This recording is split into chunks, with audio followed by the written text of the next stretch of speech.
Oh, hey, oh. I did to myself again. Hey, oh, you caught me like sniffing a beer, and then you caught me with my microphone off.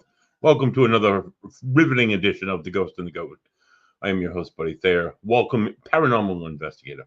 I am your host, Buddy Thayer, Paranormal Investigator. Welcoming you to join me on this magical journey as I take my beer with one hand, take you by the other hand with my other hand, and we skip through the fields into this very paranormal world. Tonight's quite interesting because usually it's fun to see. It's fun to have other investigators on. Tonight we're going to have another paranormal investigator on. Um, it's fun to see how people practice investigating the paranormal outside of New England. As if you couldn't tell, Red Sox. I'm in Rhode Island. I'm in the New England area. It's fun to meet people from like the Midwest and out west and see how we differ as investigators or how we're the same as investigators. Tonight, kind of have another contrast to that whole swing, right? So we'll get into tonight's guest in just a bit. Um, this week being the week of Halloween, I have a beer to celebrate. It's a ghost of a brewery, actually. Sadly to report, me and the dudes went over down to Providence Brewing on Friday night for their Halloween party. It was also their like going away / second last day they were open. They closed the brewery doors on Saturday. Very unfortunate because not not unlike my Pilsner here, my Providence pills. Most of their beers are pretty damn good. And unfortunately, fortunately, we've had the tremendous pleasure to enjoy these tremendous beers for many years, but unfortunately, effort is, for one reason or another, is packing it up. But you can catch the answers to that and more good beers on episode 11 of Three Dudes Brews. It was just released. Three Dudes Brews. It was released last week. It was supposed to be last Thursday. I think it ended up being Freaky Friday. But Ed put it out there. He uncracked it. You guys can crack it open and watch it. It features me drinking various beers like this one itself. This is a Pilsner. This is beautiful. This show isn't about beers. That show is about beers. And that's my other podcast, Three Dudes Brews. You can check us out every other Thursday. We do a live podcast with a folk from around the brew community to chit and chat about various brews. And then every month we do a pre-recorded beer episode where we go to a different brewery and talk about beers with the brewer. Episode 12 was already filmed in front of a live studio audience last month. And that is at Arcane Meadery and Winery. And that is due to pop open, I'm hoping next month, because we have two more we're filming next month at two right off of my bucket list. One for guys, it's Veterans Day. Right before the Veterans Day holiday, we're going to go to a veteran-owned brewery. It's called Bravo Brewing, and we're going to celebrate. We're going to celebrate the good veterans at and the good beers that the veterans make down there at Bravo Brewing in Burrville. And then we're going to go the next day, and we're going to do another one right off the bucket list down there in Wesley, Rhode Island, where some of my family's from, a lovely beach community. It's a lovely beer community, and they have Gray Sail Brewing, known for their, amongst others, their captain's daughter, which is absolutely phenomenal. This is not a beer show. This is a paranormal show, but thought I'd talk about that really quickly. Another thing I want to talk about really quickly before I get into my paranormal guest this evening and my co-host, of course. As we skip through these fields, we notice, hey, dude, this is like a baseball diamond. Hey, dude, this is like a basketball court, right? So we're going to do a little bit of sports before we go into this week's paranormal guest. Guys, drinking good beers in October, when you're not watching my beautiful face on live on at Get Haunted or at a Van Down by the River or a Van Down by the River podcast or YouTube Live, you can watch fall classics like the Major League Baseball World Series. Let me take a sip of my good beer. Last night's game, guys. I don't know if anybody stayed up for that. I was up to I think I made the 13th inning. It went 18 innings 18. Holy shit. That's a double. That's like 2 games wrapped in one. They each side had about 9 pitchers. Some of the batters batted 7 or 8 times apiece. Otani for the Dodgers, the second coming of Babe Ruth. This guy hit 2 home runs. He had batted three RBIs. One of the balls hit clear out of the park. Just a phenom. This kid, just a phenom. Great for baseball. Like, don't anybody mention that he got caught gambling or his friend got caught gambling last year. Don't talk about that. But it's an absolutely it's what makes baseball great, boys and girls. So that excuse me, that back and forth pitching duel, that excitement, that anticipation, the crack of the bat. You know, if you're into that kind of thing. If you're not, maybe you should. But tonight's game 4 is on tonight, and Otani himself takes the mound, and he'll probably bat as well. And guy's just a phenom. Just another reason to watch like baseball for great athletes like this.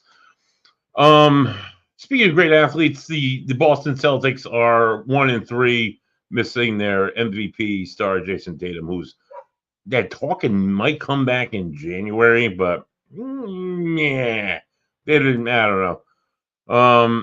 Brown put up he put up like close to 40 points the other night, but they still couldn't do it. They got that first win last night against the Pelicans. They won 122-90. I'm not expecting really anything out of the Celtics until Tatum comes back, and even then, what's it really gonna look like, guys? So that's that. I'm gonna tear into football really quick. My week last week was perfect. All the teams that I picked was perfect. My parlay was perfect, except I tossed on game 1 of the World Series, and I picked the Dodgers, and they did not win, so I lost the entire parlay because I lost the first game. But if you're picking football games, this is money line only. I'm not picking for the points. I'm just going to run through each game really quick and talk about who I think might win. The first game of the week is Thursday night, October the 30th, the night before Halloween. A scary night indeed, as the Baltimore Ravens, who are, God, I think they're like 1-6. Maybe they're 2-6. Maybe they won 2 games. They've been not playing well. Lamar Jackson has not been in. Although Snoop looked good last week, Snoop Huntley, better than he ever did with Miami. Speaking of Miami, they traveled to Miami, where Lamar Jackson is due to come back. And the Dolphins, while they won last week, they not only like really upset the Atlanta Falcons, but they blew the barn doors off the Atlanta Falcons, kicked the shit out of them, guys, like 34-10. I was not expecting anything remotely close to that. Maybe the opposite. Maybe they would have 10 and Atlanta have 34. I did not. We have no secondary. Our front seven hasn't been putting up the numbers that they need to put up. Our offense has been completely deflated. Tyreek or not. They looked like shit. It was like, let's fire the entire team. Coach, GM, quarterback, everybody, right down to the place kicker holder, right down to the guy who does the equipment. The guy who would deflate the balls with Tom Brady, even him, get rid of everybody. And then they like blew up and like scored a whole shit and looked like they scored a whole shit ton of points. Tua was saying the week before, hey guys, I couldn't get to my receivers because I couldn't see over the D line. Like, what do you mean you can't see over the D line, dude? And this week he I guess he could see over the D line. He could see over the O line. He could see the receivers themselves because he got plenty of passes out there. They looked really good. Don't expect them to look that good this week. This is Baltimore. This is Lamar Jackson coming back. Expect the Miami Dolphins to lose. Next game, Cincinnati Bengals. Jesus Christmas. You guys lost to the Jets. How much more pathetic of a team could you be? But they have Joe Flacco. Why Joe Flacco lost to the Jets? I couldn't tell you. It was a close game. I didn't watch it. It's the Jets. Who watched it? Not even Jets fans watched it because they, like my Dolphins, they anticipated a loss and they got the opposite. Chicago travels to Cincinnati in the first Sunday game. Caleb Williams is not a good quarterback. I don't know how anybody ranked him number 1 a few years back in the draft. He is straight trash. That kid in New England is way better. Way better. That's weird. So pick Cincinnati all day. Minnesota, they've been, while they have historically have had a great defense, their defense got totally shit on against the Chargers last week. They traveled to Detroit, who is shitting on everybody. I would take Detroit all day. Carolina, who had a few like upstart wins against like what the Dolphins and like the Jets. Um, they got beat up by the Bills last week. Expect them to get beat up again this week as they travel to Green Bay, not Tampa Bay, Green Bay, and Jordan Love looked amazing last week. He was on my bench last week for fantasy football, and he lit it up on the bench. Chris, he must have like 40 fantasy points. It was ridiculous. Um, so yeah, the next game is the LA Chargers, who I just mentioned, blew up Minnesota last week. I did not expect that. That's one of the games I missed. I picked the in the grand scheme in the big picking pool that I'm in the whole way I picked the whole thing. I did pick the Minnesota Vikings to win that, and they didn't. The Chargers came to life. Expect them to return to life this week as they play Tennessee, who really they don't really know what living is this week. Their fans were cheering for Vrabel last week. Please come back at the end of the New England Tennessee game. So with that said, yeah, pick the Chargers. With that said, also Atlanta, who got beat up by my Dolphins, weird. Shout out to New England, who has beaten up all the under 500 teams in the last 4 weeks, and all of the sports talk radio people here around New England are proclaiming this is it. This is TB part 2. TB was generation 1. He's generation 2. They're winning again. They're going to win the Super Bowl. They're going to do everything. Dudes, they're playing like garbage teams. They've beaten Tennessee. They've beaten who else did they beat? Carolina. All right, give it. They beat the Buffalo Bills. They really haven't beaten anybody else, guys. They beat the Dolphins. I don't know. But I do expect the Patriots to turn it up and beat the Falcons this week because they are. I think they have 2 wins, so the Patriots will definitely beat up on them and continue their reign over the AFC East as long as they keep playing mediocre teams. Yes, I said it. San Francisco travels to New Jersey to take on the Giants. The Giants had a really feisty, fiery offense. And then they lost their wide receiver neighbors, and then they lost everybody's favorite name to say, Scattaboo. Scattaboo. He went down. He's a fun kid. He's the kind of kid that runs headfirst into a brick wall and asks for seconds. Loves the game of football. Passionate about playing it. He went down with he had an ugly ankle dislocation last week against I don't know who, and Scattaboo. Yeah, he's not playing this week. He's not playing for a while. So I don't know if Jackson Dart can hold everything together against a beat-up San Francisco 49er defense and their offense. Mac Jones is absolute trash. I'm probably not telling anybody who knows anything about football anything new. He has always been trash.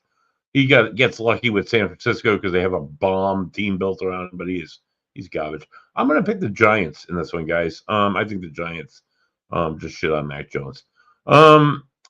Next game, it might be the game of the week. The Indianapolis Colts, who are like firing on all cylinders. Jonathan Taylor is running the shit out of the ball. Like this kid, Daniel Jones. Like what? Danny Jones. Where did you come from, dude? You used to be Daniel. Now you're Danny.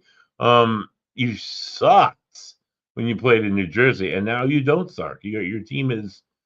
I think they have 2 losses in Indianapolis. I could be wrong, but they're looking to be one of the best teams in the NFL right now, and they have been shit for many years. They take that game to Pittsburgh, who's a bunch of old guys.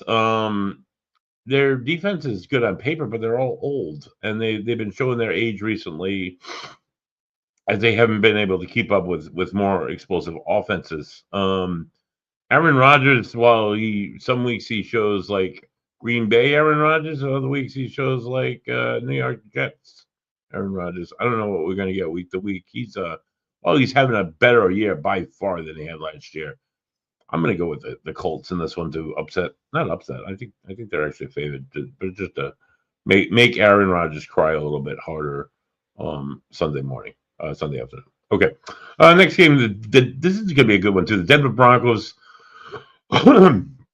We have a really nice offense, and their defense is pretty swell, too. They travel to Houston, who realized what football was and that it had actually started this past week as CJ Stroud came to life and he lit it up. They lit it up. The defense is probably one of the best in the NFL. I'm going to go with Houston in this game. This is going to be a tight game, guys. This is definitely a win or lose type of game. I don't know what the point spread is. I would assume Houston is probably favored, but I'm not sure. I would pick Houston either way. The next game I would stay as far away from as you can because they both suck. Jacksonville Jaguars, who had a little bit of a 2-game winning streak. That defense is kind of like slowed down a little bit, and they I think they had a lot of fumbles. I think that's the problem. But they're not great. They're taking the show on the road to Las Vegas. Um, Pete Carroll has adopted Geno Smith, who, well, he didn't adopt him. I think and no, he didn't adopt him. I think they picked him up in free agency. I don't know, or maybe a trade. Geno was good last year. Before last year, he sucked every year of his career because he played with the Jets. It's a shitty organization. And he's returned to that style of play. Why, I don't know. So I would take Jacksonville hesitantly if you're going to put them in your parlay this week. The next game, definitely put in your parlay. New Orleans Saints, they benched last week their rookie Riddle, their quarterback. He was playing like ass. And they put the other guy in. It starts with an S. I couldn't even like venture a guess at his name. He was terrible also. They're traveling to LA to play the Rams, who are not terrible. Puka Nakua, I don't think I'm saying it. Nakua is his last name. He returns this week, and this guy catches everything that's thrown to him. Their offense is heating up a bit. They have a pretty good defense, and New Orleans has a pretty good nothing. The only thing that New Orleans does right, they have a wide receiver by the name of Olave.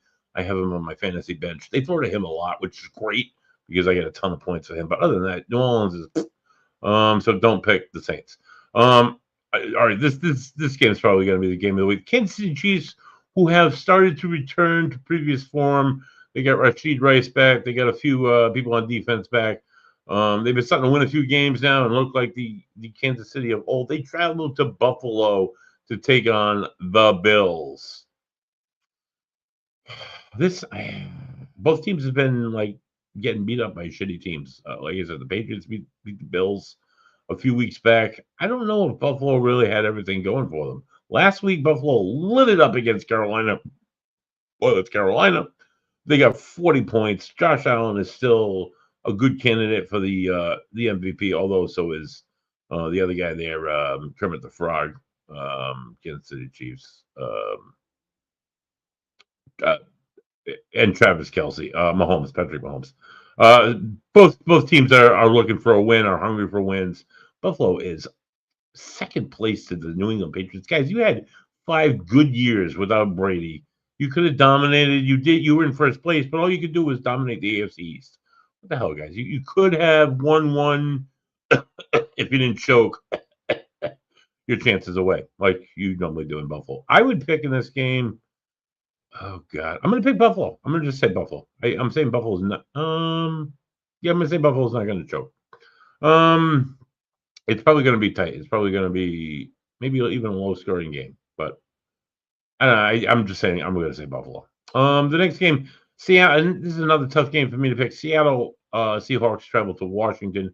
Washington looked like shit against who they play shit against the Packers the other night. Terrible. Seattle really hasn't like they were great last year with Geno, and I don't know. I just don't hear as much from them. I'm gonna pick Washington. I say they bounce back. It's at home. Scary Terry is playing. So yeah, the Washington Commanders should command that game. The Monday night game features Arizona going to Dallas. Dallas surprises me week to week. One week they blow the brakes off of a team and score like 20, 30 points more than they do.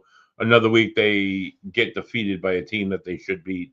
They host the Cardinals this week. The Cardinals really haven't played up to potential this year. Their defense is playing a little bit better. There's some really good talent on offense which I have on my fantasy team, which really hasn't. Marvin Harrison Jr. It really hasn't allotted to as much as I hoped it would. So WTF?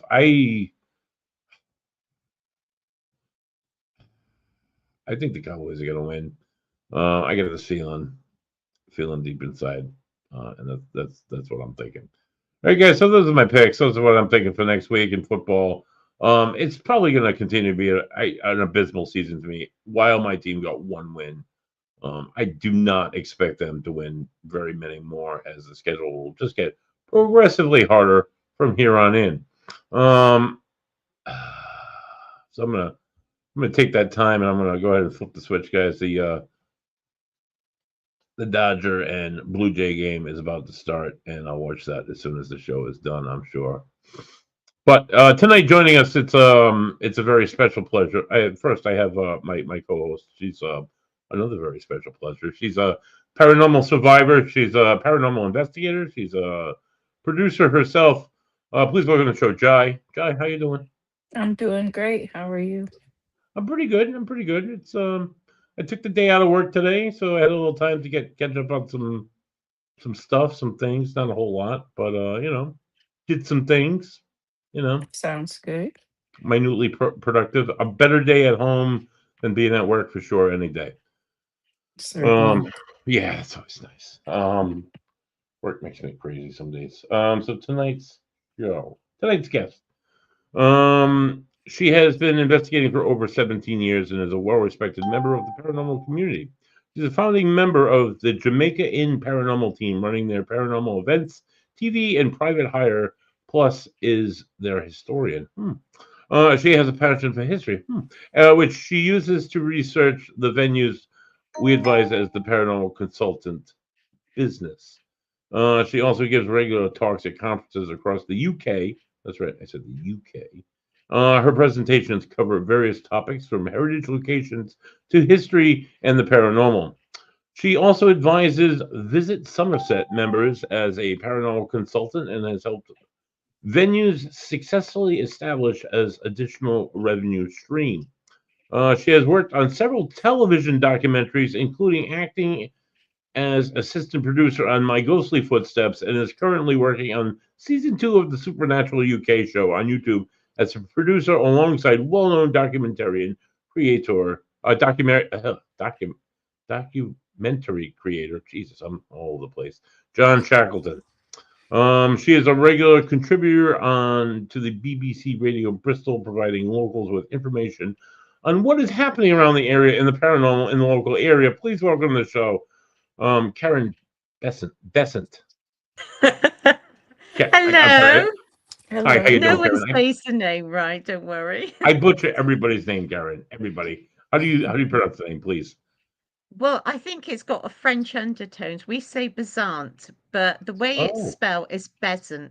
And I think the family in the 1900s tried to be posh and failed miserably. nice. So, but it's Karen. Karen is the appropriate It's pronunciation. You spell it a it's little differently. Karin. I have a 97-year-old German speaking mother who's Oh, built to last. oh, wow, that's awesome. So No, it's whereabouts in the? not. She says, "Why am I still alive?" And I say, "I don't know, Mum." Oh, Oh, oh boy. All right. So whereabouts in the UK are you joining us from? I'm from Bristol in the southwest, hence my very Bristolian accent. I wouldn't be able to tell the difference between one UK accent and another, to be honest with you. So that's Sounds like a farmer. That's what most people say. oh, okay. All right, cool. How long have you been involved in the paranormal? How did you get started? Well, seriously, 17 years, but Yeah, like a lot of people, you have weird experiences as a child. And of about course. 30 years ago, I took on the tenancy as a single woman of running a pub in the centre of Bristol that was over 300 years old. And it was wow. haunted. And it was my first experience of living with Nice. something I couldn't see that Yep. would kick my bedroom door, throw my keys, Oh my God. and after about 6 months, I got used to it, and I remember one morning, I threw my keys against the wall, 7:30 in the morning. I said, "I'm not getting up," and I put the quilt over my head because I didn't know paranormal investigators Right. existed 30 Right. years ago. Right. I mean, It was although bizarre. which is in researching the paranormal myself. I found that like ghost hunting or the paranormal investigating, even as we know it today, was started maybe in the UK. The Ghost Club. There are Yeah, several. SPR. Yeah, Yep. in the 1800s. But again, unless you were into that subject, I mean, I read ghost stories when I was a child, Of course. Right. but then, early 20s, and, you're working and having a very strict mother. Hmm. If you wanted something, you worked for it. That was the way I was brought up. And that's why now still have lots of jobs that I just at 60, I just don't want to let go of anything. I just hope that my knees let me carry on. Oh, quite bad. Right. For sure. Oh my God. So when? All right. So where was your first investigation? Where was the first place you actually went in with some kind of equipment or So look my for? first one was a pub about 10 minutes from me. And you were so amateur looking back on it. Every Hmm. sound was a ghost. There Right. was tittering and thrills and the occasional scream. I mean, it's pathetic now, but Hmm. that's what you thought it was about because of Most Haunted and then the Ghost Adventures and Oh yeah. Ghost Right. Hunters. You thought that was how you investigate. I mean, it obviously depended on your own belief system. Right. But yeah, I think I was rather silly when I first started. Right. What did you? When can you say for sure you definitively like found your first piece of evidence, your first EVP for that matter? What was it? The first I case? Was it the first investigation? I think the first time I saw a ghost, which was at the Jamaica Inn, about 4 years before I was even anything to do with it, and Oh wow. it was the classic Victorian English girl, a dark dress, white oversmock, which tells you late Victorian, early Yeah. Edwardian, but it was her lovely long blonde curly hair. Now, no, I know now that report, I have it going back 30 years. So Mm-hmm. it's very consistent. The only thing that changes is the color of her dress. Some say green, some say gray. Hmm. But for me, I think it was my wake up call.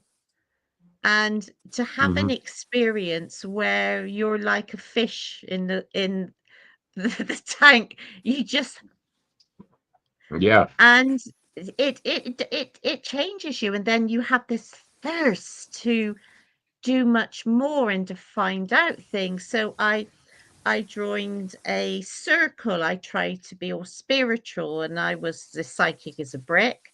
And then I tried going ultra skeptic. And now I'm sort of more like an open skeptic now Mm-hmm. over the years. But It's good now to be when you have skeptical for sure. sorry, love? It's good to be skeptical for sure. I mean, there's some wild tales that people will tell you, or some even photographs these days that are like, wonder if that's AI Oh, or oh God, this fakery is a nightmare now with technology yeah, and right. also mass hysteria. Hmm. And, being involved with the Jamaica Inn, you have to, when people tell you things, you have to work out the genuine cases from perhaps the make believe or the downright lies. If Right, But I right. always thank them. I'm always nice Hmm. because you're looking for that something where no one wants to gain anything from it. Would you Right. say seeing that ghost was your most memorable moment? Yes. Hmm. Even Awesome. though I'd lived in a haunted pub, it was Hmm. different because you lived with it. You accepted what it was. You didn't question anything. Right. But then Right. going on a public paranormal night and seeing people expect you to see like a see-through figure or a phantom solid figure. This was like looking at a cine film with strips And every now and again, a few strips will come into focus, so you could make out different parts of this girl kneeling on her knees. Now, I could see her playing with my bracelets on the floor, Wow. but if you looked properly, my bracelets didn't move. Hmm. And that was really strange. hmm And then it questions what is reality. Yeah, for sure. You know, Sure. are we the dead ones? Right. I myself, it's funny how you describe seeing that apparition, because I've seen them in various different forms. It started as shadows. I'm looking directly at them as shadows, not only just like the peripheral stuff. It's like dead on to see a shadow like walking towards me. Then it kind of morphed into seeing people that were more solid. I've seen like almost like a figure, but it was like looking into it like a crystal, like looking into a sweet, like had that blur, like you could see it, but it had like Yeah. that blur, like you were saying, like with the panels and stuff. Why do you think different? So other people like see, like it's like, dude, I just saw a ghost. So what did it look like? Oh, it looked like just like you do. Why do you think some people see it differently than others? I don't know, because I counted up. I've been so lucky that over the years I've seen 9 what we call shadow figures, solid Yep. figures, wispy black shapes that sort of glide. Yeah. And I think it's like a perfect storm scenario. But also, hmm when you investigate, what I've noticed doing public events and private investigation, it's not about belief, it's about open mindedness, and what you put in, you will hmm get back. But also, through learning as you go along, it's about that ultra respect. hmm If ghosts are dead people, you don't go into someone's house and demand. You Right. introduce yourself, you have a chat. And I also believe in using history and our language, because our Love it. language has changed so much. And the English have this mad class system, hmm which is so ingrained. I investigated a stately home that was in what we call the Cotswolds. So they were friends of when the king was the Prince of Wales. hmm And the only lady that was really down to earth was Lady Caroline. And she was, I think the closest would be Queen Camilla. She was, oh, hello, how are you? You don't believe in all that poppycock, do you?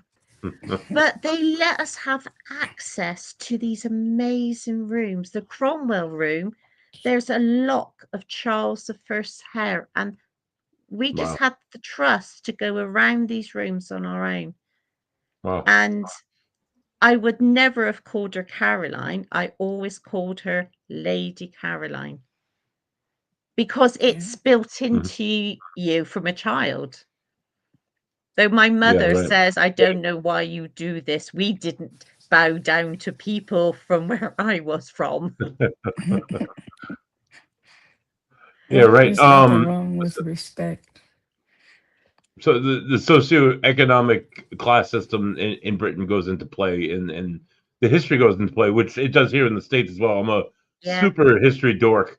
Do you do your research before you go into a place, or after, or during? How do you? I'm adamant I have to know everything, because unfortunately there's a lot of fake history of some well-known venues. Yes, yes, of course. And it's very easy to get the wrong information. So it's, for me, they'll say, oh, this haunts it, that haunts it. I'm interested in the history of the building, hmm the surrounding land, and what Yep. historically went on in that area.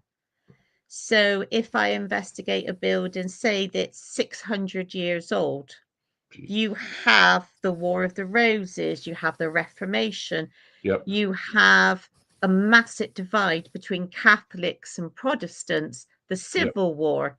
And it's a great place to sort of work your way down and see what comes across. Now I'm going to different places and doing a World War II experiment with the same people. Hmm. So we have some amazing real World War II medals, and using the sounds of the Second World War, a Spitfire, Churchill's speech, Hmm. when the Americans came over, you know, how that changed the dynamics, the Jim Crow laws in England, All right. because the town nearest the Jamaica Inn, they had whites only pubs and blacks only pubs. And there is a brilliant book called Uprising, written by Kate Waring. And one Sunday night, the black GIs decided to go into town, and there was a fight. There's even the bullet holes still in some of them, but the way they were treated after was awful. Wow. And Churchill was so scared because, you know, people go on about things nowadays, but the English loved the black GIs better than the white GIs because they were respectful, they were Yeah. polite, because they would come to people's houses and have afternoon tea. So, I mean, Right. all that is a part of this history of investigating. Oh, for sure. Yeah. Same as my mum being German speaking. You know, if I speak a bit of German, say in a place that's connected with the Second World War, Oh, it yeah. can have a sort of bad effect. A triggering effect, if you will, for sure. Yeah, Right. exactly. Yes. Because, you know, my mum had an awful time. She hates the Russians. Was when the Hmm. Russians came in the Sudetenland. So, you know, that is history. Wow. Yeah. But That's all. That's it's part and parcel. And of course, as the years go on, we have new history to investigate. yeah. That's True. amazing. That's amazing. Like world history wise, for yeah, to consider that. Yeah. I never. I mean, I could do consider like there was one point where I no, I've never investigated on the Gettysburg battlefield, but this one time I was in Gettysburg, I go there for as much as possible for historical reasons, Lucky you know. devil. But I'm walking through the peach orchard, a part of the battlefield where a lot of Ohioans died, and I started singing Dixieland, hoping for a response. I didn't get one, but I have heard that has generated responses in that area before, and that's exactly why I did it. Didn't get anything on the EVP. Didn't get anything. Do you Do you use facts from the past? Do you use things from the past to trigger a Mm. response? And where's the So, line? Where's the line between using a trigger effect and say and being antagonistic?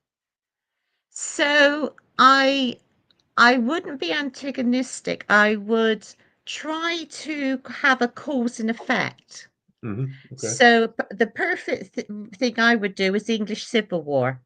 Hmm. So if we're somewhere that's connected to Cromwell or Charles I, I always am on Charles I's side. So I will say Cromwell was a wart-ridden pretender because he never destroyed Westminster Abbey, which was the seat of the kings and queens. He Right. was a pretend king.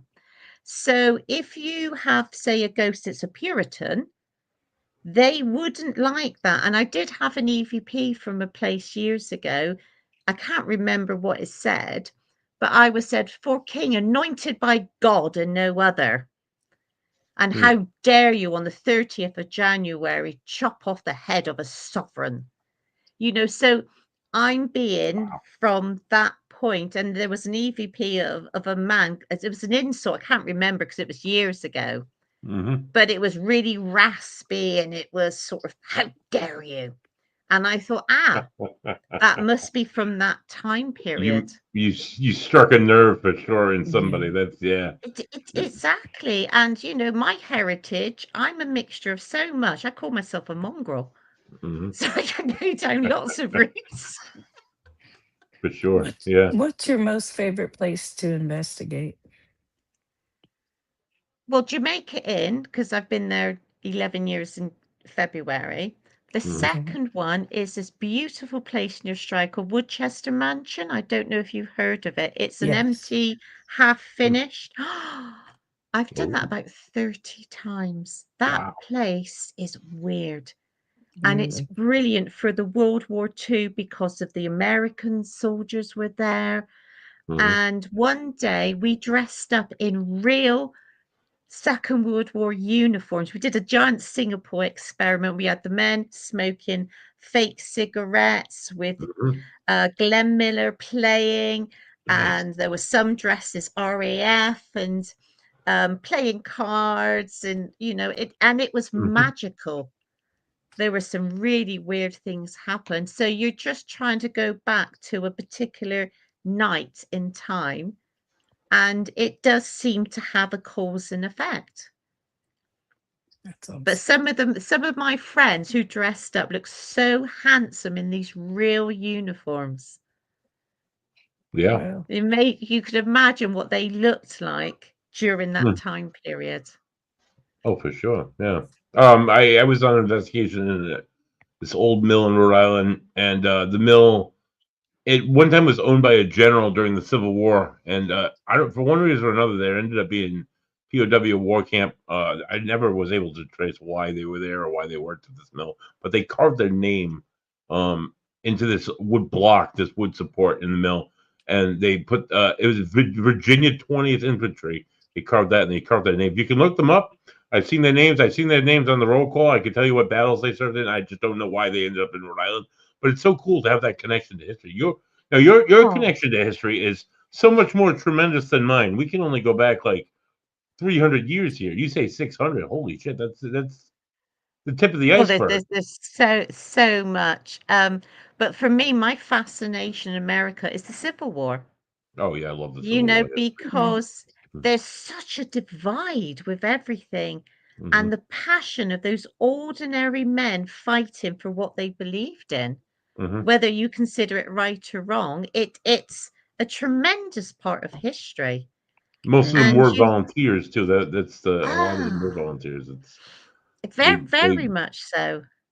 so many men And then died. So many guys died in battles. Like yeah, unbelievable, unbelievable. but it's also it's like England when it was this great powerhouse. Mm-hmm.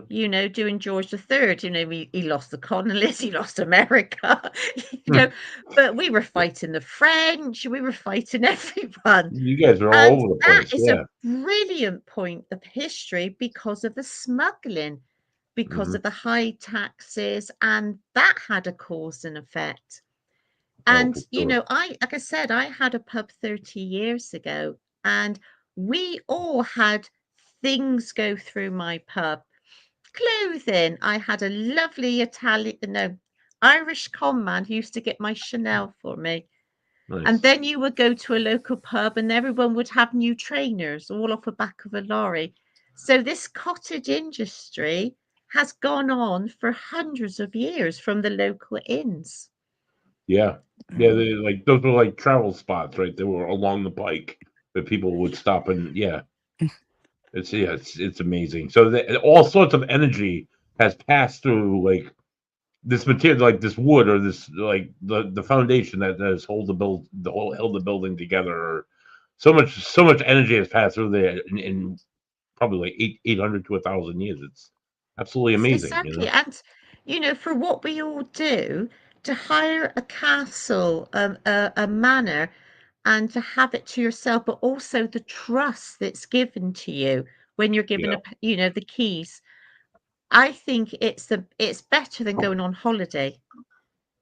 Oh yeah, for sure. My ambition is there's a castle in the Sudetenland, which is now Czechoslovakia, where my mother, as a 17-year-old in forced labor with the Russians, was had to go there. It was a Russian military hospital, and she had to go there. No gloves, clear up the bandages, the Oh needles, all boy. the blood.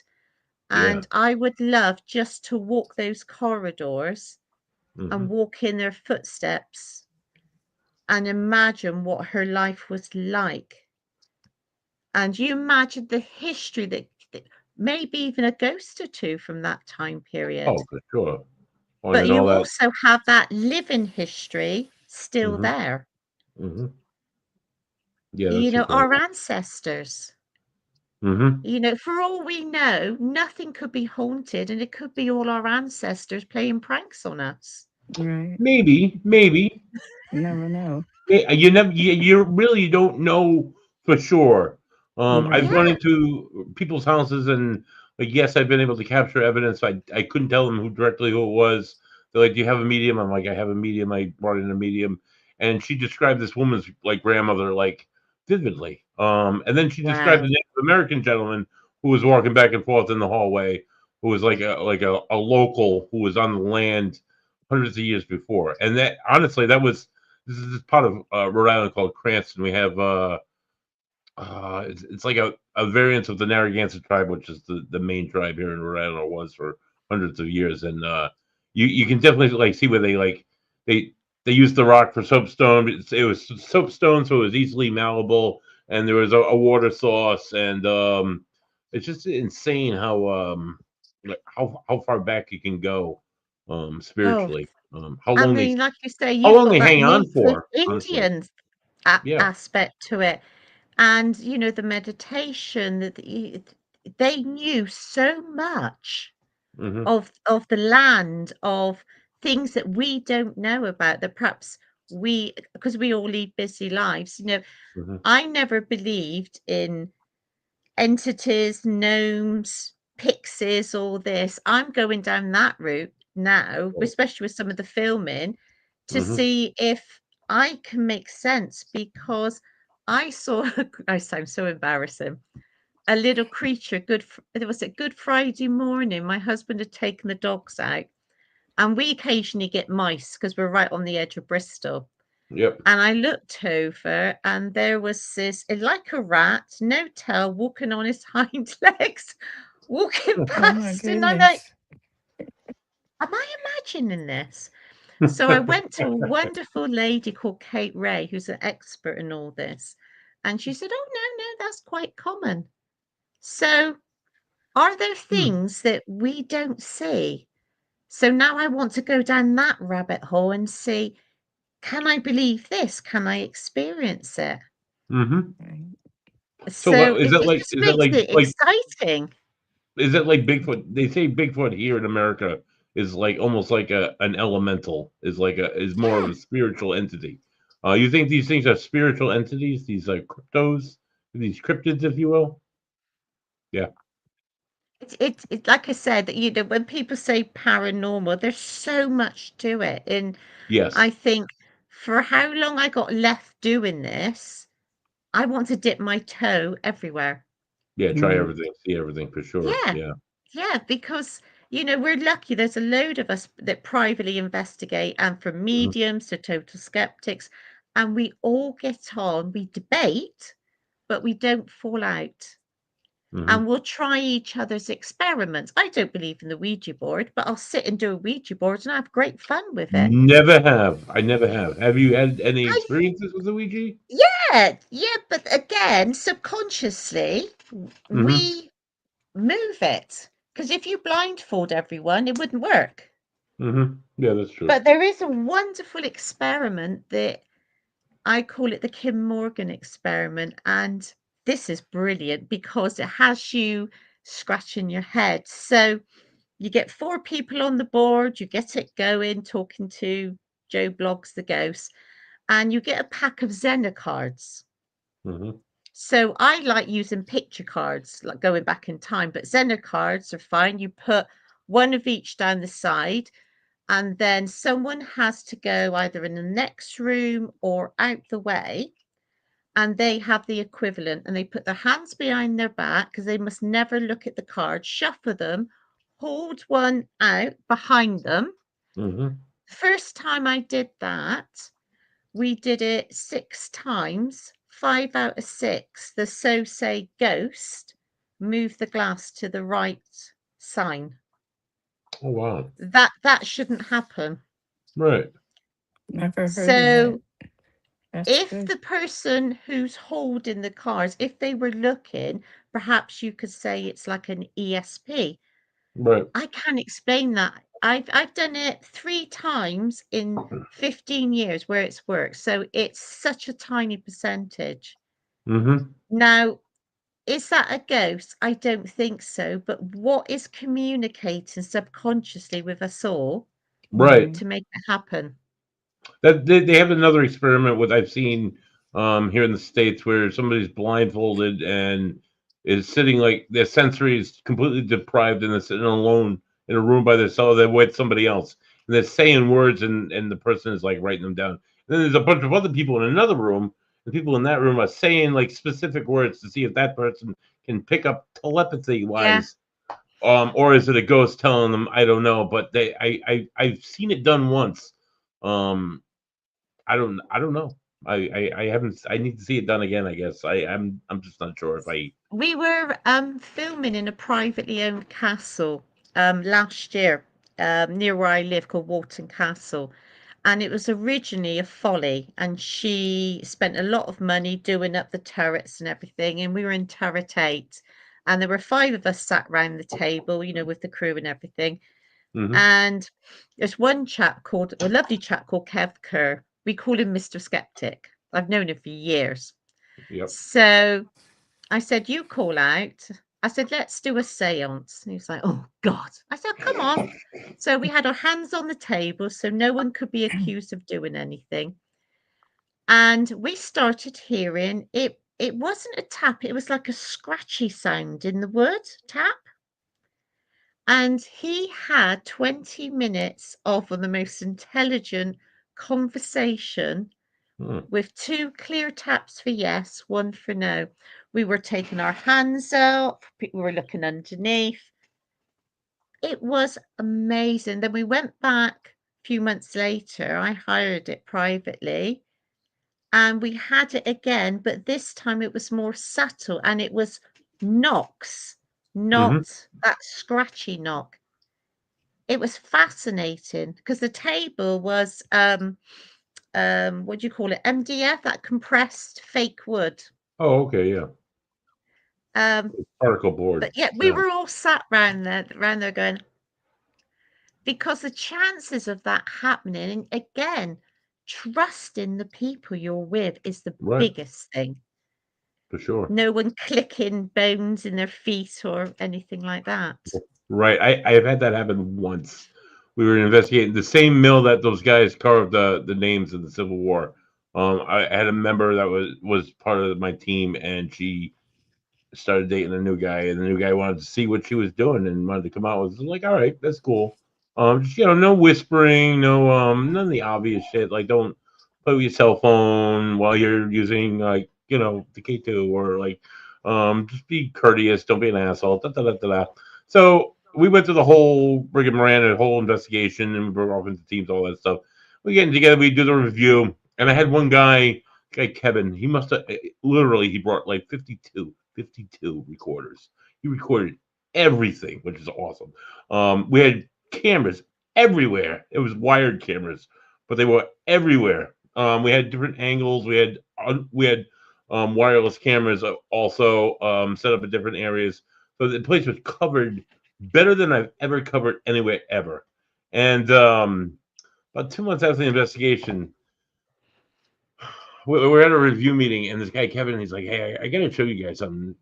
The woman wasn't there that night, and her boyfriend wasn't there. There was some like drama going on with her and another member, and it was this guy Kevin was sitting with this woman and her boyfriend, and they both hear what they're thinking is a woman's voice, and they're responding and they're asking questions, and it's going back and forth. And they're like, "Oh my god, this is awesome!"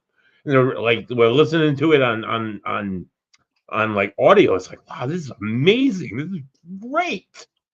But then like we see the video. Then he shows us the video, and it's the video versus the video of that facing them, him and the female investigator. They're sitting in that like this like round like it was like a well cover or something, and it's round, and they were all 3 of them were sitting on it. And Kevin and the woman were facing one way, and the woman's boyfriend was facing the other way. And there was a camera on opposite ends of the. I don't Oh, think he realized that. So the camera picked up on them going nuts, and then the opposite camera picked up on him. His lips were moving, and you could hear the sound. He was making the noise the whole time. Oh, them thinking that they were interacting with the spirit, and it was him the whole fucking time, and he never said anything. And then when we called him out on it, it was this giant explosion of drama. They left the group. Um, they ended up getting married and then divorced. I wonder why. And like, what the fuck, dude? But anyway, see, yeah, but people. people don't realize when I had time going through reviewing audio, video, checking everything. It took hundreds of hours when you Yes, think about it. And then hundreds you'd of clip a hours. video, and you say, this is what I've got. What do you think, etc. Hmm. And it's so time consuming. We had a chap. Now, because my mum was so strict, I was brought up to respect my elders. I don't drop litter. I'm Yeah. still scared of my mother. She just can't catch me now over a walking stick. And we had a chap who was about 20 years older come to a castle. And on Hmm. the top floor, they had chipboard. And where you've got the four corners together, he had his foot on top. And of course, infrared on cameras is amazing. Hmm. And one of the lads went, just watch him because we were getting tapping responses. And he was leaning and the floor was making a tap noise. So no one said nothing. So I edited it all down and I put it on my little team page and I called it the Mother Faker. Mm. And he said, I'm going to sue you. I said, sue me. I said, because why do that? A man of your age, reputation, Yeah. you're just making a laughing stock out of yourself and everyone. Right. Right. And that was it. We never saw him again. If you want to muck about and be silly, go elsewhere. I believe that you should have fun and enjoy yourself, but Don't- faking, Yeah, what's the that's not point? cool. We all Right. get things wrong. I look at You, my early videos, everything's a ghost. you destroy the Right. integrity of other investigators and the work that other people have put in for countless Exactly. years by doing stupid shit like that.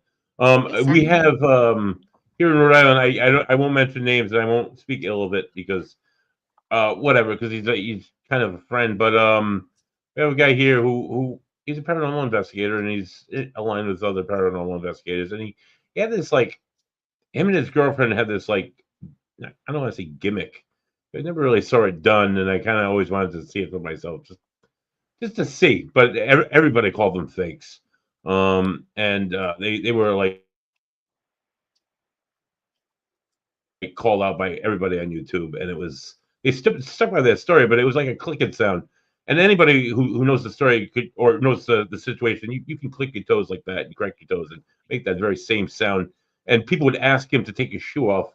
All right, you just do it. Make it happen without shoes on. Let's see your feet that you're not. And he would never do it. And he Mm, always stayed firm that it was real. And I they have good integrity. I've known this kid since he was like 15 years old, so I don't want to say bullshit, but oh my god, that's I don't know, that's a hell of a situation to put yourself in. Um, yeah. you have like the And special power, and then also, do you find in the paranormal community, people falling out? I mean, I've fallen out with people, it's human yes, nature, yes, but it can get, I presume, like all types of hobbyist or if you've got if it's serious passion, hmm, it's the underbelly of the nastiness that can happen, which is oh my so god, yeah, sad. people are The disgusting, of course, viciousness, and you think, yeah, why? Right. We could be dead tomorrow. You could be an yeah, asteroid. right, and Just none of be this nice really, to people, or don't converse with them if you don't like them. right, right, none of this is really, I mean, it's a passion for sure, but it's I mean, I'm not getting paid to do this at the end of the day. Some people try to get paid to do this in the end of the day. I don't really Oh, totally agree with that, I but I'm No, I lucky. I don't. have a husband that earns really good money. I just don't tell him how much I spend that's awesome. because I control the money. Well, There there you you go. go. That's probably best. I want to get back to something we were saying earlier. You're talking about earlier, and this kind of stuck with me. You're describing seeing a ghost, seeing a woman of a ghost, or there's a typical ghost figure in the UK, and she wears not like an individual, but I mean like the atypical ghost in the UK scene is seen wearing a dark dress, which I found to be weird because here in the States, it's a thing, and not that I've ever seen it, but it's a Mm, thing where every woman ghost there we have ever. is always in a white dress, and everybody, oh, it's virginity, it's something different, blah blah blah. This is something completely opposite of what we experience here, and I'm always questioning why is she always in a white dress? Yeah. Apparently, she changes the color of her dress when she goes overseas. What do you think is the difference, Yeah, because Kareem? here you get the blue woman, the green woman, and Yeah. it varies. Jamaica Inn, we've got a Victorian woman, a hair in a bun, a light coloured blouse and a long skirt. And she's seen on average about once a year. We Hmm. had a US airman for about 5 years, and Oh, he's gone. No, he's just we think he was called Hank, he said, oh supposedly, wow. Yeah. and he's gone home. He's like, oh, okay, that's it. We've You had went to go haunt nothing for somewhere else. 2 years. So it's very interesting. Do some ghosts sort of, like see-through ghosts? Is it like a battery wearing out? Yeah, right. Or is it that when one ghost goes, does another one decide to make it home? Or Mhm. has someone, I mean, I don't believe in attachments, but has someone brought someone and suddenly someone sees it, say at the Jamaica Inn, and now that's one of the ghosts? And it's not. Who Right. who knows? Who's to say? Yeah, right. But Rich, it's any thoughts on this, Jay? the I'm other, just sorry, like darling. no, you go ahead. No, You're no, the no, no. You guest. you go ahead. Okay, I was gonna ask, why do you not believe in attachments? Because I have lots of conversations with Americans because a lot of it's religion based, Hmm. and Hmm. I don't have. My mum's a Catholic, um, and the only reason I never went to church because, well, I think when my brother was about 3, the typical Irish Catholic priest, a drunkard, came to my mum's house and said to her, "Why haven't you had another child?" And Oh my boy. mum's only 5 foot something. And in a strong German accent, she said, "Who are you to tell me how many children to have?" And I said, "Is that why you stopped going to church?" She said, "No, the priest was drunk and hit your father's car." Oh my goodness. Otherwise, I might have been brought up with religion, Right. but I wasn't. And I have no religious beliefs. And, when I chat, and I'm fascinated by Americans' views on heaven, hell, demons, or all that Yes. sort of thing. Because, here, I think the English are more sort of like, type of thing, even if Right. they have a Christian belief.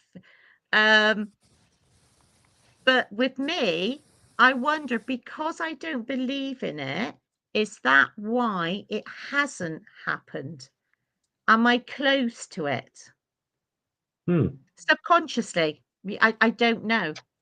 They say That's a that different if way you to don't think have of a it. faith, they're more likely to attach onto you or to attack you if you have a lesser faith. I think that's what the theory here is. I'm not a demon guy Yeah, myself. I'm just it's it but it it again, like I say, my mum, Catholic, once you're dead, you're dead, before she's concerned. That's it. But I did have a reading 3 years after my dad died by a well-known English medium who's almost haunted, and he was bang on about my dad's mhm, personality. I have, same as he did, very sarcastic English humor. We call mhm. it the Monty Python humor. It's very, very rude. And I rang my mum up the next day. I said, "Oh, I've got a message from Dad." And what did he say? He said, "Don't rush. He's enjoying the peace and quiet." Now, that is something he would have said because he used to tell me growing up that he bought my mum for 300 fags off her father after the war. That it was that sort of thing. And my dad was non-religious completely. Mhm. Hmm. But I've got skulls and a human foot under my desk. I don't Wow. believe they have a do you want to see the Jamaica Inn skull? I Yeah, do. yeah. It I do. it was in the museum for 30 years. We don't know if it's male or And you female. just I thought happen to have it under your desk right now. That's amazing. Right. I call Oh, him Eric, but it could be Erica. I was given this as a present when they redid the museum. oh So wow. Oh this is wow. part of Holy shit, dude. That's Jamaicans' amazing. heritage, and I treasure it greatly. Yeah. Wow. Why It's is a it called the Jamaican fascinating. Inn? Does it have Jamaican ties? Um, People used to believe because a family called the Trelawneys were governors of Jamaica. That Mm-hmm. was the reason. But now we know that a former sea captain called John Broad built it. John He Paul. may have sailed to Jamaica, or one of the landowners that owned some Mhm. of it, James Scarwin, he was a merchant, and they were involved in financing ships, voyages, and all that sort of thing. Yep.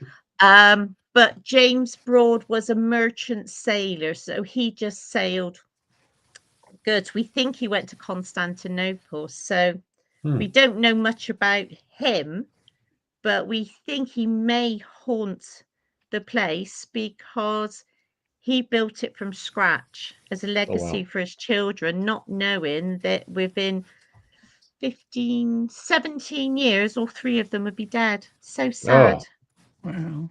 But I tried to tragic tell deaths his. or No, he died 1798. His oldest son in 1803, he was about 40 something, and the hmm, youngest son in 1812. hmm. So, but for me, the Jamaican should be about him and not just Daphne du Maurier, Right. who wrote the famous book. Hmm. True. Because we get loads of American tourists. We were there last Tuesday. We had French YouTubers over, and there was a party of Americans. And I was chatting to one of the ladies, and she was saying, "Oh, what's this?" I was telling her all the little bits of history, and she was so sweet. She said, "May I take a photo so I can tell everyone this is where I got the information from?" Nice. And it was fabulous because General Patton stayed there for 3 Oh wow. days on the 23rd of June, 1944. Wow. And if you Wow. read his diary, he admires a woman's legs at the bar on one of the nights. Oh wow. Wow. That's incredible. That's amazing. All blood and guts himself. Yeah. Right. Right. Freaking. If I forget about all that World War II history that was involved with America over in Britain, we were over there for quite some time while we were waiting to jump across the channel and invade France. 8,000 US troops around Bodmin and Bodmin Moor just before D-Day because a lot of the practice was in Cornwall. Yeah. Yeah. And I read there was one chap from the 21st Infantry, and he came over to Bristol on the Queen Mary, then travelled by train down to Bodmin, and he wrote an amazing account of his life in England. Oh wow. But a lot That's of the incredible. Americans hated the warm beer. Yeah, I'm drinking beer right now. So this is a nice cold beer. It's a Pilsner. I don't know if you guys have Pilsners out there. Actually, it's a Yeah, German beer, so you should know what yeah. Pilsner is. Oh, yeah, Absolutely, yeah. My mother absolutely likes a good delicious. beer. Mm. Yes, yes. Well, unfortunately for your mother, this brewery just closed down this past weekend. It's Providence Brewing. But you get every brewer that I talk to. I do another podcast that involves beer. And every brewer that I talk to, everybody says you can measure the greatness of another brewer by the quality of a pilsner that he makes. The Czech Pilsner Mm. is like one of the most sought after beers of all time. So that's It kind of is. I cool that mean, your mother. you take your great nation, it's such a mix of amazing Mm, different nationalities and cultures. You can go, like we call 2 blocks, Italian, all yes. Italian, another block, it could be Irish, and the Mm-hmm. food. Oh my God, I The would Right. be in food. seventh heaven. The food is quite amazing over here. It The, is the amazing. rich ethnicity. Mine actually, my Thayer, which is my last name, my Thayers, they come from Glastonbury, Thornbury, England. They came over in Thornbury's just up the 1639. road, Is it? or as Oh, all we right. So say, it's just up Tut Road. And then the rest of my father's family are all Irish. Mm. And then my mother's family all comes from Canada. So, but yeah, very familiar. I guess I'm Thornbury. I'm like kind of near where I think they made cheese. Thornbury has a I think, castle which yeah. Henry VIII and Anne Boleyn stayed at, and Oh it's a wow. hotel now, and you can stay there. Maybe I want to get to Ireland at very least, if not England Yeah. as well. So I'll have to. I got a friend who travels over there quite a bit. He has a friend that lives in Ireland, so he has free stay. But he's I'm investigating with him next week, and I was reminded of him because he does investigations all over Europe, and he got a really good EVP once in a Welsh castle when he spoke Welsh, and he got a response in Welsh, which is Exactly. amazing. It, That's I mean, how can, when you die, suddenly you're bilingual? Surely you would speak the same language. Is it when you see people saying, "Can you light up the K2?" It's like, what's a K2? right. Right. How would you What is it? describe that 300 years ago? Right. Exactly. Right. So, I always try to think, and also greeting people. You Yeah. know, Makes big James difference. Broad, the son of the builder of the Jamaica Inn, he did an advert for Mr. Ching's worm lozenges, and the English always like to be slightly better than the other person. So he Hmm. was called James Broad, Yeoman of the Jamaica Inn. Just giving a little title. You know, I'm better than you. Yeah. Yeoman. Uh, My mum told me that when she used to write home to her friend, she used to make out my dad was a policeman, and because she was ashamed that he worked in a factory, because he was a military policeman when they met. mhm. Hmm. And I said, "Why did you do that?" "Well, I didn't want them to know he was just a factory worker." Oh. What does it matter? Right. Money's money. Work is work. But it's you always, especially if you got a foreigner. My mum, unless you went to university, you've never achieved anything. So Mm. I said, 2 years ago, I gave a talk to academics in Winchester University, Mum. They let you in? That's great. She's not impressed by anything. Mm. Honestly, you have to laugh. Here, Mum, I did a documentary with a BAFTA award-winning director, and Right. Oh it, man. it's brilliant, absolutely brilliant. But that's the way she is. Yeah, you gotta laugh Right. for The sure. sense of Anyone humor. that's an academic, she thinks they're fantastic. Mm-hmm. I Mm. said, "Well, you sent me to one of the roughest schools in England. What do you expect?" Well, Yeah, you yeah. survived it though, right? Yeah, I mean, That's the good thing. over in America, you can have amazing education. You got college. You don't call it university, or do you call it Um, something Yeah. I else? went to a university, but it we call it going to college. Yeah, but Hmm. Yeah, most of them are universities, believe it or not. Yeah. but now there's more choice. But growing up for me, unless you had money, you didn't even think of university. It, Oh, it yeah. wasn't an option.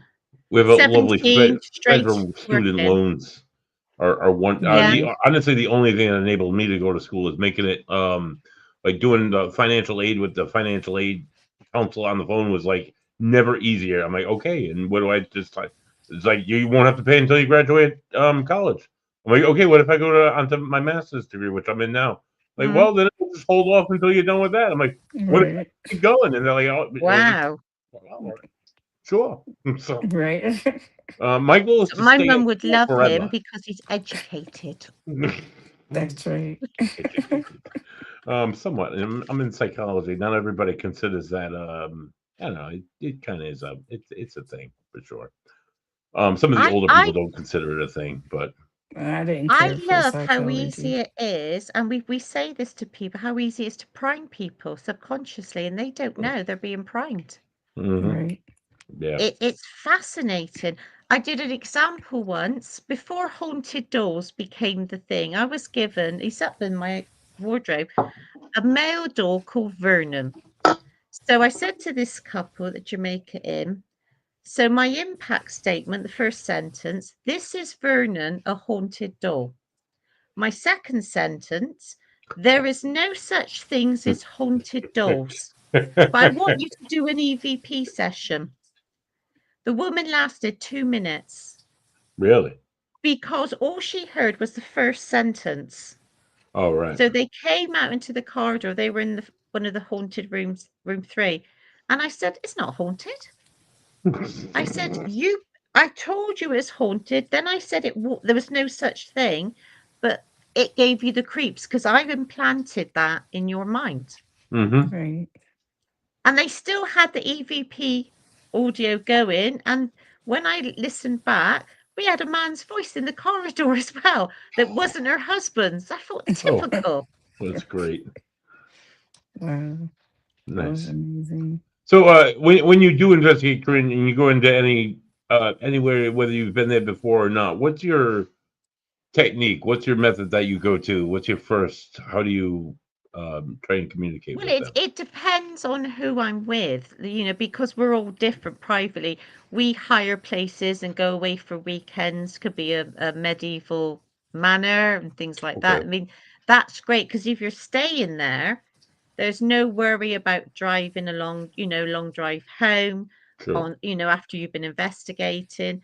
And I think then if you go with the same people, you seem to connect better Mm-hmm. Mhm. and things happen because you're more natural and relaxed about it. Hmm. The thing I love best is sitting up and observing. Mm-hmm. Just give me half an hour, just listening to the natural sounds of a Oh building. yeah, for sure. That's the first thing that we do when we go anywhere is I call it quiet time. Everybody picks a location. We just listen to the sounds of the building, the sounds of the environment, almost like relax Yeah, yourself, calm Mhm. yourself. 'Cause a lot of people are like, oh my god, I can't wait to see this. Yeah, it's not really that exciting. You got to calm down a little bit, or you're gonna overexcite yourself and think you see something that you're really yeah. not. So yeah, Right. that's the first thing we do is always to do a quiet time session. Always record for by all means and shit, but don't like engage with the environment much. Just sit there and like you say, just sit and listen. It's beautiful. It's a great way to start for sure. And it's also sometimes you get the most unexpected things. I remember that I think it must have been about 10 years ago. I was leaving a place near Birmingham called Tettenhall Hall Towers, 3:30 in the morning, and I'm going with my cases down this corridor towards my car. There's no one around me, Hmm. and I still laugh about it now. And in my right ear, and I could feel the breath of Oh this boy. man's voice. And he whispered a really rude word in the most sarcastic manner. Begins Oh, with W, ends with R. Mhm. You can guess okay. what it is. Okay. Mhm. But it's the way he said it. And I looked round, I thought, well, someone's thrown their voice. No one. So I put the cases down in broad Bristolian. I said, well, that's bloody charming, isn't it? Because I thought that was hysterical. Right. Hmm. Absolutely hysterical. And I thought, why can't there be this humor? Why can't Right. you have fun? So Woodchester Mansion, it gets investigated a lot. You imagine a ghost going, oh God, Friday night lot, tap once, tap twice, same stuff. So I think, well, what can we do that's different? Yeah. So one night we played the film The Entity on my laptop. So every 20 minutes, someone had to go out on their own and investigate. Hmm. Now, because it's a film and the building has a strong Catholic connection, whatever is there doesn't like disrespect the Catholic Church Hmm. or, I presume, evil, that sort of thing. And Yep. it's they did a screen night of it and they had the same sort of thing as well. So I thought, well, that's different. Then we would go down into the cellar and would sit back to back with blindfolds on, again, just listening. And it's fascinating how you're there, because you've been there loads of times, calm, and then suddenly this fear goes through your body, Yes. and Yes. you've got that fight or flight reflex, and then within Right. 5 minutes it's gone again. Mhm. And I think that we miss so much that we forget from our animal descendants that Mhm. we should listen to it more. That sense, when you meet someone, they're really nice, but your shackles go up. Yes. Something's warning you about That that person. vibe. We call it a vibe here in the States. That vibe that you Yes. get from somebody. Yes, for sure. Yeah. Right. Yes. Vibe. But it is also that one thing as well that there's a chap called he's a doctor, Dr. Oscar, and I've keep nagging him to write or do a podcast on medication and the paranormal, Yeah. because that has a big effect. I nearly died in 2020. I Mhm. had acute pancreatitis, Oh Jesus. and I was on tramadol and morphine for about 6-7 days. Yeah, I'm very familiar with that. I've had that Oh, myself. It sucks. Pain is I awful. was seeing ghost dogs, shadows, but even that, I knew it wasn't Right. real. So when Mhm. they took me off it, no more. Right. So there's got to be a connection with medication nowadays, and perhaps some of the paranormal experiences. Yes. Yeah, for sure. Be- I honestly I see it in mental health a lot. People will not be on medication, and that they claim that they're having tremendous paranormal experiences, and it's yeah, just delusions in their own mind. Right. Um, yeah. so Especially if you're on heart medication. My mhm. dad, when he was in the heart hospital, they put him on this medication, and I was crying. I walked in. He said, "Can you see anything on the ceiling?" I said, "No." He said, "There's a spider and a girl and a boy talking to me." And I said, "You senile old coot." And then a few days later, they took him off the medication and it was gone. He knew Right. it was that, Mhm. but he said it was really off-putting because this spider was talking to him, this big spider. Jesus. It But reminds me of if it, I've had like my parents aren't big on relatives dying in nursing homes, so they like tend to take care of them. One of which was my grandmother in recent memory, about 15 years ago or so. She had like a mini stroke. She was in a nursing mm, home. She got released. She came home, and then she was like, it's like she had pneumonia, and then they discovered it was actually cancer and emphysema. It got her in like 6 months, but in yeah, the last like Oh, month or so wow. of her life, no, she was on morphine, obviously for pain and whatnot. Um, she was fairly lucid, but in the last like month of her life, she had like numerous interactions with her father, who she claimed her father was standing right in front of her in the room. He was speaking to her, and he was waiting for her, or whatever. And then not only her, but like I had a great grandfather who passed away when I was 18, mm, and he spoke French, but I didn't understand French, so I had never really heard him speak it. But he was speaking full blown French, saying that he was speaking to his parents that were in the room in front of wow. him. Do you find that's a thing, Kareen, that where before Yeah, we pass that I our dead relatives come to us? I I did a Ouija board. I mean, like I say, I think subconsciously it was me. Hmm. I was away, me and my friend, and we stayed in a haunted hotel. So in our bedroom, we got a Ouija board out, and supposedly my English grandmother came through, who died in the 1950s. And Hmm. now we knew my dad was dying, but we thought he had months left. Yep. And I said, "When's my dad going to die?" And it gave a date, said as God is my witness. And I thought, crikey, that's not long. Hmm. So, but subconsciously, I think it was me telling me. Yep. So when I came back, I would go there every day to see him. And I would watch. So about 2 days before he died, I could see he was looking at things. I said, "You seeing people, Dad?" "No, no."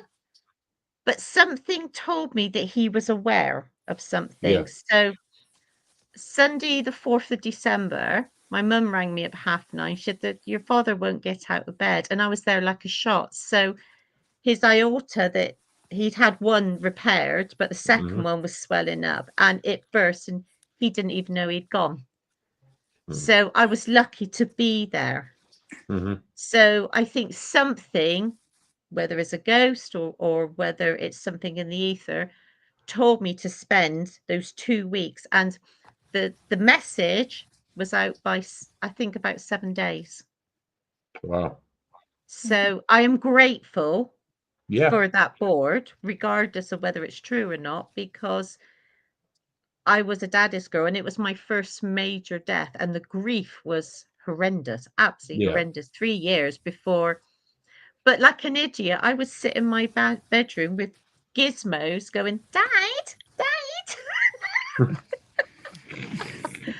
But I have a friend who's a medium in Ilfracombe, and we were at a World War II museum in Cornwall. And she said, she's hilarious. She says, can I say bloody? Is that swearing? Is that okay? No, She it's says, Say, she says, your bloody father, you know, she'd give me messages from him. And we were at this, doing a seance. I was speaking a bit of German and she started giggling. I said, what are you giggling at? Because we were being really serious. She said, it's your bloody father. He just whispered in my ear, there's only room enough in this family for one kraut, so cut it out. wow. Wow. that's But that would amazing. have been his humor. And Right. I so want, I trust what she says. I trust that she believes it, but I want to see him. I want to talk to him. Right. Of But it's not course. going to happen. It's weird how it happens like that. Yeah. But it never stops fascinating me. I work with many mediums, and a lot of them will tell me how their own won't come to them, but they Yeah. see everybody else's like so clearly. It's weird how that I've got is. his ashes behind me, about 10 foot behind me, because Yeah. I won't let my mum bury him. I said, no, that's my daddy. He's not going That's anywhere. right. That's awesome. But it is. And I think another part of being a paranormal investigator is coping with grief as well. Yes. You have that little bit that maybe one day you'll speak or see or have confirmation that there is, you know, whether you believe in a religion or not. I always say, if it gives you comfort and it doesn't harm anyone, you believe what you Right. want. Yeah. Right. Right. For sure. It's same as that. My mum wants a Catholic funeral. My dad, we did a fun one, and she wasn't very happy, but me and my dad decided what we were going to do. Right. But my mum, she thinks, because I'm always teasing her, she thinks I'm hiring wailing nuns to wail around her coffin. She thinks that's the thing, because I've convinced her. She said, is it expensive? I went, no, we'll do it for 20 quid each, these nuns. That's She's great. gonna be expecting But, that. you know, she wants a serious funeral with a Of course. Catholic priest, even though she hasn't been to church for a long time, you know, and I will respect that, do that. My dad, the coffin going down the aisle, there's a famous American song, oh Lord, it's hard to be humble when you're perfect in every way. My dad used to sing that to me when I was a kid. So we had the coffin going down there, and he chose a love song, and he said, right, that'll make the crowd cry. And I was watching her, and it did. But it was humor, Right. because our family, you know, we Yeah. like that humor with it. Oh, that's And I great. think it, Sarcasm and humor are the best. Absolutely. oh, it's I think it's a brilliant coping mechanism. You know, I remember taking my dad to see his brother. He was dying, and I was watching the two of them make fun. And my dad's looked at his brother and said, I was going to get you a magazine subscription, but look at you, I don't think it's worth it. And my Great. uncle said, Stan, I'm the oldest, I'm going first. He did. And then 6 months later, my dad went. Wow. But they were so, I think that generation are so blasé about death.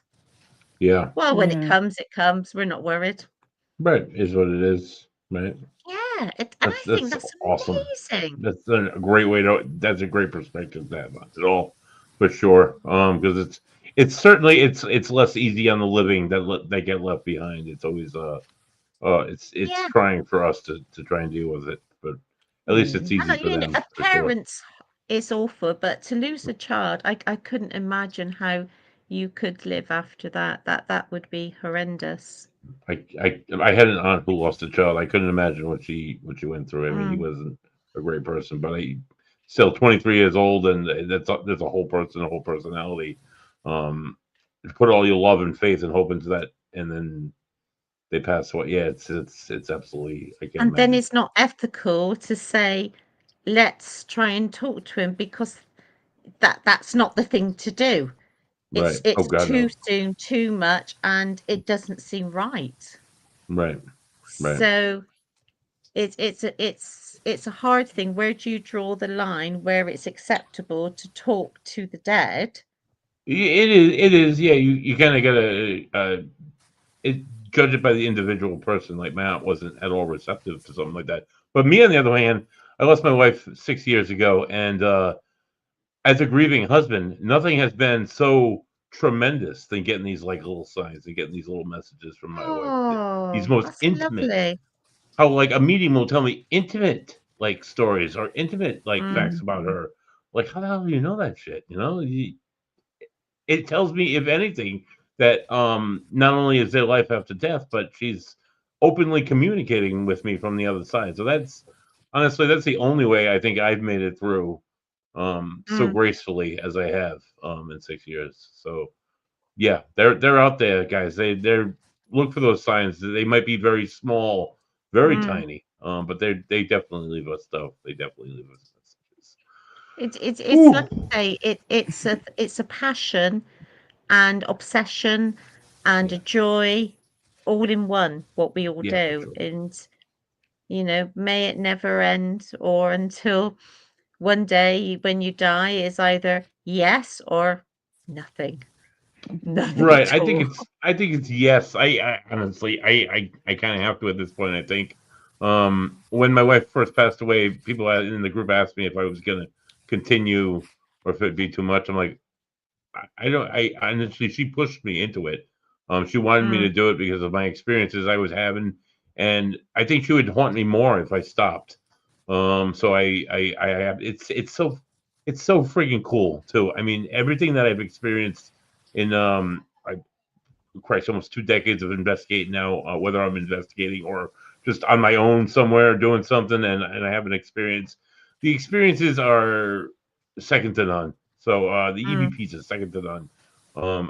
I will continue to ghost hunt or investigate the paranormal, whichever way you want to call it, until I become a ghost myself. So I But isn't just it nice that though your wife has passed, you talk as if she's just in the other room? And oh to right, me, that's how it should be. mm-hmm. By talking and having those conversations, I think it keeps them alive. Oh for Yes. sure, yeah, I always tell jokes about my dad, and I'm always speaking as if, I'm going down to see him tomorrow, mm-hmm. Yeah, because, once you're gone, the children, the grandchildren, they don't have those memories.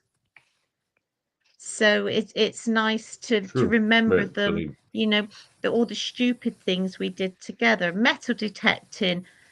He found some shells. And he put them in my back pocket and told me they were alive, and kept smacking my bum to see if they would go off. Obviously they didn't, but I didn't know that. So I was running away from him. All those things you remember, many right. years later. And same Sure. as with your wife, those secret memories you have. Right, those You little know, things. Yeah, yeah, yeah, it never goes. Never goes. It's awesome. It's tremendous. With that, ladies, I need to start wrapping up. Jay, is there any last questions you have for our guests this evening? I just want to know how can people contact you or follow you if they want to get a hold Yeah. of you. So we have a paranormal page for the Jamaica Inn. It's called the Jamaica Inn Investigation page. I'm Facebook. I TikTok. I do history videos Nice. because Yeah. that's the thing now is to do history videos. Hmm. I do get some Americans say sometimes, "Can you say these words?" Because obviously to them I say it really funny with my accent. Um, and paranormal consultant is about helping heritage venues in an ethical way. So Hmm. there's that as well. The UK, the Supernatural UK, we're just filming season 2 now. That is such an honor to be involved with that as well. I usually Hmm. just go in about 2 or 3 episodes because this isn't made for the camera. It's old and it's wide, and they haven't invented slimmer vision yet. So Oh, it's your wisdom they're filming. It's your wisdom. Right. I do. I love it. We last week, I've been waiting 17 years. We went to a theatre in Bristol. It's called the Old Vic. It's world famous. It's the oldest continually run theatre for I think about 1770s in the Hmm. English speaking world. So all these famous actors and actresses trod these boards, and we were just given the place. And I was walking around 9 hours we were filming, and I'm just walking around going, "Ah," because that's a Bristolian. It was like and it's massive. It doesn't look Yeah. that big, but it's huge, and, the people that were there, and there's a cast we were with the cast called Gert Haunted. There's a play. It's, Hmm. um, it's a parody of Most Haunted in Bristolian accents. Mm. And the 3 lads, it's hysterical. I'm going to see them next Tuesday, and I've adopted them. They don't want to be adopted, but it doesn't matter. I'm German. I adopt people and they can't get away. Bless them. So, just fabulous. But I'll stop talking now because it's nearly 2, was it 1:45, and I got to get Oh up at Jesus! 7. Oh God! I don't want to keep you. I don't want to keep you too late. I know it's much later over there in the UK. I want to thank you for coming on, Karina. It was awesome talking to you. It's always Oh, awesome. it's an I always like. honor. Thank you. I love talking to people from the states about different methods because we're all in different regions. We all do something different. But I mean, it's nice to talk to someone from over in Europe or across the sea and in the motherland, if you will, the fatherland. I don't know Yeah. what land it's called these days. But over in the UK, see how you guys do things a little bit differently. So that's always really cool. It is, The and it's nice conversation was it's nice to great and debate and chat. for sure, and I totally Yes. enjoy your British accent. It's quite I lovely. like it as Um, well. I got one story growing up. Go My ahead. mum, we used to do stream jumping as kids. Hmm. We didn't have trainers, we had daps. That's what we called them. Hmm. And I'll say to mum, I'm going downstream. She'll, no, you go to the stream. I send you elocution. And I said, I'll go when you can say W and not the. And of course, I never went. She still can't say it. That's She awesome. was such a That's cow. great. Oh, the German accent is just as good as the British. So I appreciate them both. Thank you so much for coming on. Thank you Tune so in next week, much. guys. November 4th, as we welcome. I don't have their name on my calendar, but I know I have somebody booked, as I did this week. And when I said last week, I had somebody. Tune in next week. We'll have another great paranormal experience here on the Ghost of the Goat. For Jai, for Karine, hold on, Karine Besant, Besant, Zant. Besant. This is me, Yeah, buddy. Say this has been the ish. Ghost and the Goat. Thank you, everybody, for tuning in. Hope you all have a great week. Cheers. Peace out. Bye. Done. Bye.